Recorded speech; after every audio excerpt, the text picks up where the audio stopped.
Good morning, Ma'am Bello. So, unang topic natin ay cellular respiration. Cellular respiration is a set of metabolic reactions and processes that take place in the cells of organism to convert biochemical energy from nutrients into adenosine triphosphate or ATP, and then release waste products. So, ito yung formula ng cellular respiration. Noong una, yung glucose, pag breakdown natin siya, magiging pyruvate. And oxygen naman. Sa waste naman, meron tayong magiging carbon dioxide and water. Sa carbon dioxide, anaerobic. Sa water naman, aerobic. At magiging product niya ay ATP energy. Yung glucose and oxygen, input or reactants. Sa carbon dioxide and water, output or product siya. So, glycolysis. Glycolysis from glycose, an older term of glucose. Plus negative lysis degradation is the metabolic pathway that converts glucose, 6 carbon, 12 hydrogen, 6 oxygen into pyruvate. So, aerobic cellular respiration. Aerobic respiration requires oxygen in order to create ATP. Although, carbohydrates, fats, and proteins are consumed as reactants. It is the preferred method of pyruvate breakdown in glycolysis and requires that pyruvate enter the mitochondria in order to be fully oxidized by the Krebs cycle. Yung aerobic cellular respiration, may oxygen siya. So, yung dito, may glucose. Dapat, i-convert natin siya to pyruvate with the help of ATP. Sa pagtulong ng ATP, magkakaroon tayo ng dalawang net ATP and dalawang net H molecules or nicotinamide. Tama ba? Tinamide? Tinamide, adenine, dinucleotide plus hydrogen. Tapos ito sa Krebs cycle, i-ano na lang po yan ni Alex. So, electron transfer chain. An electron transfer chain, ETC, is a series of complex that transfer electrons from electron donors to electron acceptors via redox. Both reduction and oxidation occurring simultaneously reactions and couples this electron transfer with the transfer of protons. H plus ions. Across a membrane, this creates an electrochemical proton gradient that drives the synthesis of adenosine triphosphate or ATP, a molecule that stores energy chemically in the form of highly straight bonds. So, yung sa electron transport chain,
so sa for electron transport chain, may electrons na papasok dito, tapos magiging proton gradient siya.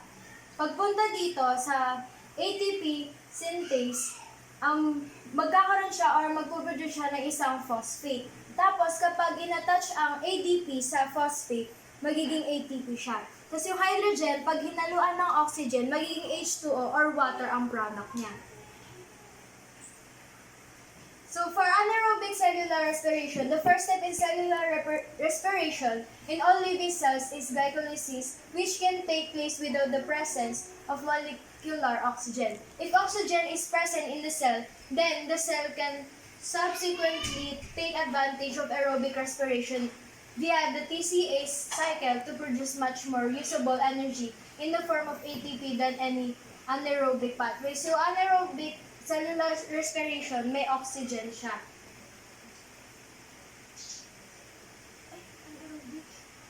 Oh shit! Yung ano, wait lang, pause mo muna. Yung anaerobic...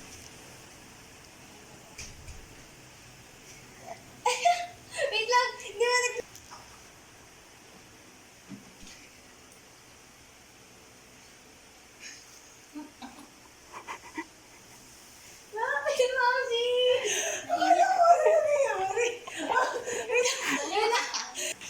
anaerobic cellular respiration. The first step in cellular respiration in all living cells is glycolysis, which can take place without the presence of molecular oxygen.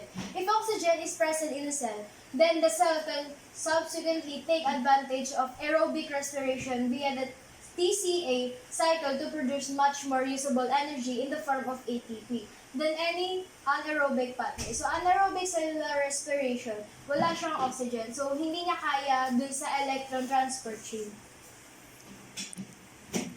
So, alcoholic fermentation, also known as ethanol fermentation, is an anaerobic pathway carried out by yeast in which simple sugars are converted to ethanol and carbon dioxide. So, yun sa alcoholic fermentation, may dalawang pyruvate na wait lang.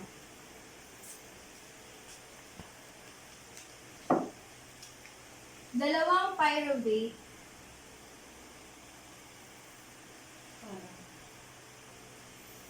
tapos kailangan i-derive niya yung sarili niya na magiging dalawang acetaldehyde.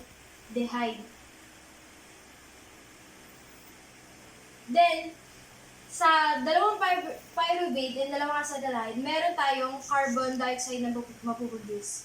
Carbon dioxide. Tapos, sa dalawang acetaldehyde, merong dalawang NADH.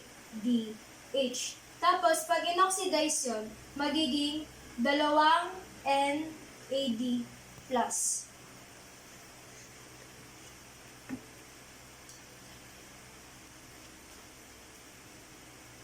So, lactic acid fermentation is a metabolic process by which glucose and other 6-carbon sugars, also disaccharides of 6-carbon sugars, sucrose or lactose, are converted into cellular energy and the metabolite lactate, which is lactic acid in solution.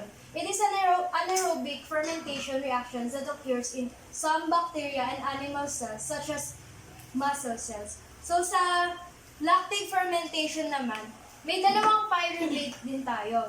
Pero hindi niya kailangan i-derive yung sarili niya. So, magiging dalawang lactate.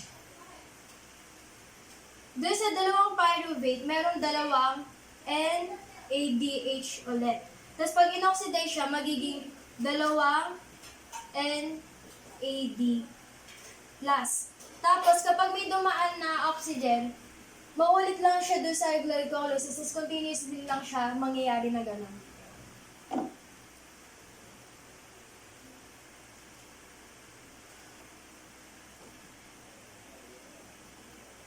So, sunod naman namin report is the Krebs cycle, which has 8 steps. So, ang unang step is the citrate synthase, na kung saan yung converted structure, which is acetyl-CoA, dadaan siya sa citrate synthase, which is CoA coenzymes, and then H2O, which is a product of glycolysis. So, sa structure ng acetyl-CoA, which is S, and coenzymes, sa structure ng citrate, mapapalitan siya into 2 hydrogen and 1 carbon.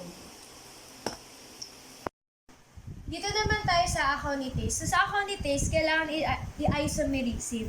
Tapos, dito sa lower part, kailangan i-distribute yung mga hydrogen para maging isocitrate.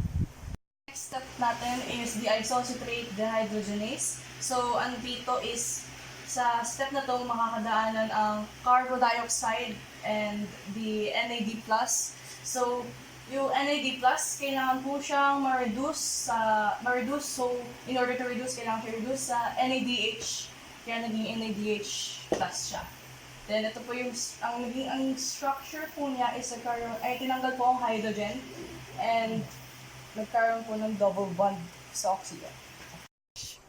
Itong S ay succinyl, tapos itong CoA ay coenzyme A. Tapos may double bond ng oxygen. Tapos kapag itong S ay kinonvert sa phosphate, ang phosphate ay may isang oxygen. So, magiging carbon, tapos double bond oxygen, tsaka single bond of oxygen. So, magiging succinate siya. Tapos, itong nasa taas, remain pa rin siya na ganito, pati itong CH2 or 2 hydrogen. Sunod naman na step is fumarase, na kung saan dito is with the help of water or H2O na nanggaling sa mismong product ng glycolysis is ma-product or magagawa po ang malate na kung saan sa structure po andito ang hydrogen, carbon, and that's all. Ang huling process po natin is the malate dehydrogenase na kung saan matatagpuan dito sa process po ang NAD+, and needs to be reduced. So, magiging NADH+. Then, ang pinaka-final product po ng buong cycle ito is the oxaloacetate, which is nasa structure po. Magiging hydrogen po siya. And then, continuous cycle na lang po siya.